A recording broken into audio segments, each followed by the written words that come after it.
stepped up my defense a lot this year compared to last year. And, you know, our pitchers are making it easy. They're not really, hitters aren't getting good contact off them, so it's kind of easier to just pick it up and throw it. What ways did you feel like you needed to get better coming into this year defensively? My throws, definitely. I felt like I made the first baseman pick just about every throw last year, and I kind of had Dunk got me on a long toss program this winter, and it's really helped so far because I haven't thrown too many in the dirt yet.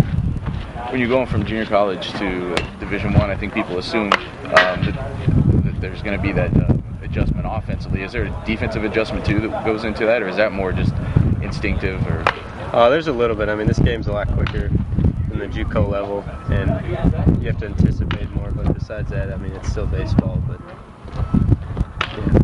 You guys, I think, interesting lineup set up. Yourself and Talbot down at the bottom kind of serve as that second leadoff or whatever that sort of sets the table for the top of the order. And you've done a good job, I think, drawing a lot of walks since you got here. Was that always been part of your offensive game, or is it something that's developed just since you got here? Yeah, absolutely. I've always been a patient hitter, but this year kind of been more aggressive because I think Scotty report's a little out and they're throwing me a lot more fastballs early in the count, and I'm taking advantage of it.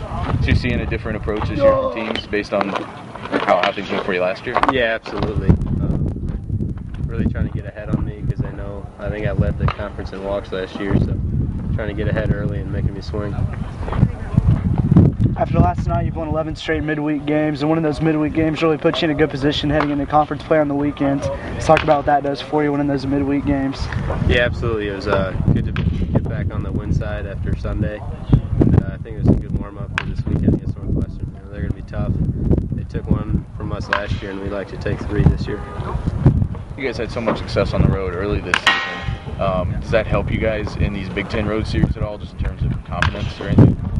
Absolutely. It kind of gets a little comfort level because those first few weekends you're not really used to the travel and everything, but the more you get into it, you're used to those bus trips and the hotel life, and it just helps. You won 11 straight midweek games now. What kind of confidence does that give you heading into Big Ten play every weekend after getting some wins to start the week off? That gives you a lot of confidence. It's good for the guys to get swings outside of conference, and it's good for pitchers that don't always get a bunch of innings on weekends to keep them fresh and know that they can come in and do their job.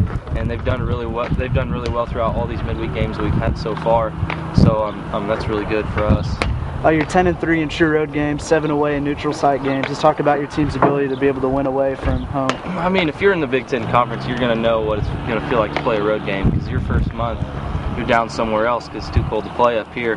So, I mean, all Big Ten teams are going to play well on the road because you have to play well on the road. But, I mean, it's just another game for us. I mean, I think at home, sure, it's a little bit of an advantage, but you still got to go out there, have the same approach and get a win. And how important is it to you to get a sweep after taking 2 out of 3 the last couple weekends? Or is it all right with you just taking 2 out of 3 every weekend? It's definitely not all right just getting 2 out of 3. I mean, we go out there, we won the first 2 games in the first 2 series that we've had so far, and we haven't gotten it done in the 3rd game. And that really doesn't sit well with us.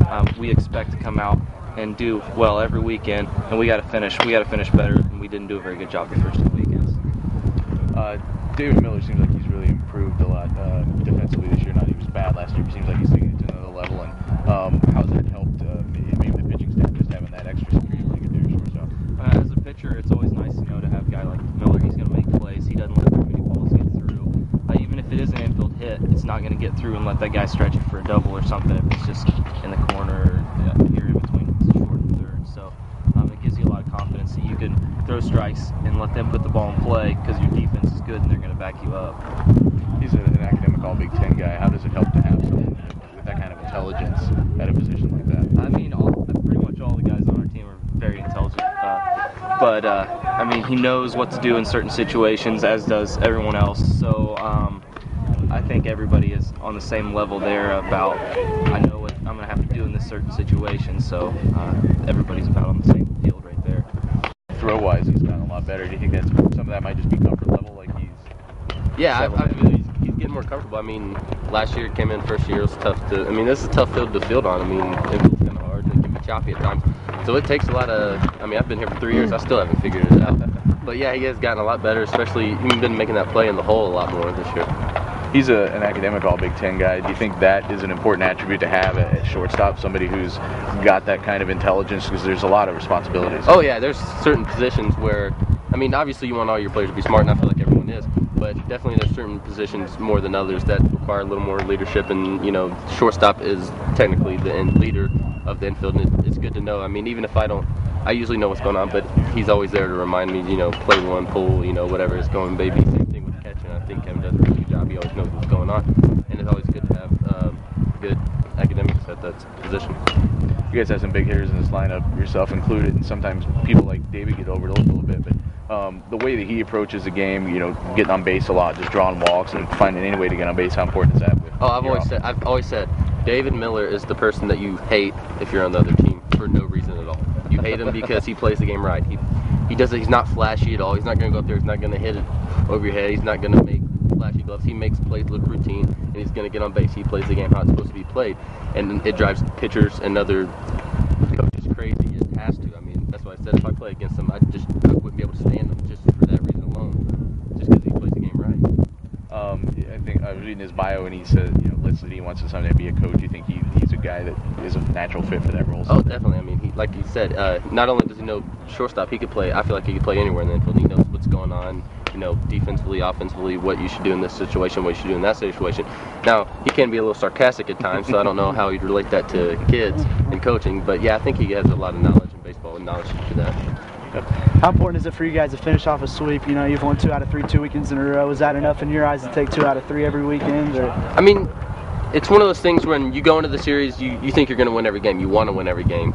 Now, at the end of the weekend, 2 out of 3 is not bad, but like you said, that's not what we're shooting for. You want to win every game, especially when you're up 2-0 and have a team down on the last day. So it's always important to come out and not take any game lightly. But yeah, definitely, if we get a sweep this weekend, that'd be big, but we got to look at game 1 first. Right. Week games are always, they're important for a lot of different reasons. One, obviously just a competition and build before the weekend. But, you don't want to lose midweek games, but you still want to try to give guys opportunities to play that aren't getting as much opportunity. So I thought last night was a good game for us in that we got a lot of different guys in that got opportunities. Played a good team in a nice venue and came away successful. So just to build on that, taking us into the weekend. I always still say that it's going to be determined who plays better on that given day. So if you have some momentum and some confidence building, great, but you still got to come out and make the plays, make the pitches, get the timely hits. So that's what we're looking for on Friday. You're playing so many games away from home in February and March. Give you a little bit of confidence going on the road in Big Ten play after having already played on the road so much? Yeah, but I still like to be home early in the season, so I'm not going to sit there and tell you that I love going and playing our first 20 games on the road. You got to spin a positive out of it, and this isn't going to be anything new to us going on the road and playing in a different venue. But all the venues are different. Northwestern, it's always a little bit more windy and a little bit more cold up there, and I don't think that it's going to be anything new. So I think that we should be fine and prepared for it mentally. Northwestern got off to a pretty good home start, taking 2 out of 3 from Nebraska. What do you expect to see out of them this weekend? Northwestern's a dangerous team. They are well coached. They always fight. They fight regardless of what their record is. If they're having a good season, if they're having an average season. Right now their pre-conference was probably more average. I'm sure they would have wanted to do better, but they're dangerous. And Nebraska found that out last weekend when they lost 2 out of 3 to Northwestern. So we're going to expect their very best. Their pitching is strong. They're going to get the timely hits. We just got to put pressure on their defense and do a little bit better job of not giving easy outs, whether they're strikeouts or pop-outs, and just putting the ball in play hard and staying aggressive. And hopefully our pitching is going to keep doing what they've been doing. Joe Haase and Bree Love.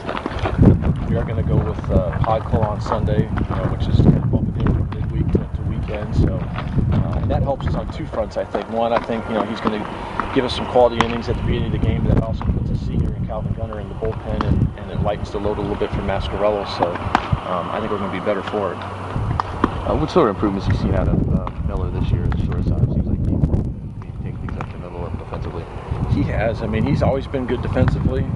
We kid around a little bit that I just like vanilla up the middle, and he is straight vanilla. I mean, there's not a whole lot of chocolate or strawberry swirl in him, but he can make those those type of plays. But what we want out of him is just steady Eddie, and he's done that. But offensively, he can do a lot of different things. I mean, last night he gets 4 hits. Usually if you need a runner in from third, he can do it. If you need a runner moved, he can do it. So he does a lot of little things that sometimes don't even always show up in the box score. But he gives our pitchers a lot of confidence. I know that, and we always talk about leadership is making other people around you better, and his confidence does. It's there, and it makes, I think, the other people around him, defensively and pitching-wise, better because they have a lot of confidence in him. So, with those guys going from JUCO to the D1 level, I think everyone assumes that there's going to be an adjustment level offensively. Is there also one defensively?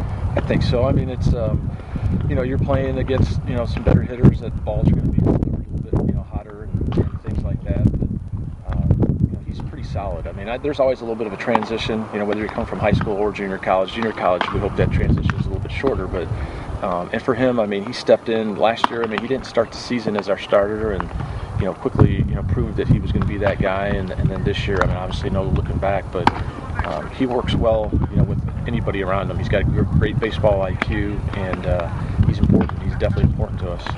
Really, we hit him in the 8-hole, and right now, prior to yesterday, I mean, through Ohio State and even Penn State, I think he and Talbot have struggled in that 8-9 hole, and you can see it in our offense. When those guys are clicking 8-9, we roll into the top of the order, and then you've got some pretty good hitters that have an opportunity to knock those guys in. So it's important that those guys get on base somehow, some way. And I don't care if it's they may care if it's a hit by pitch. I don't care if it's a hit by pitch, an error, base hit, or whatever. But we need Miller and Talbot on base.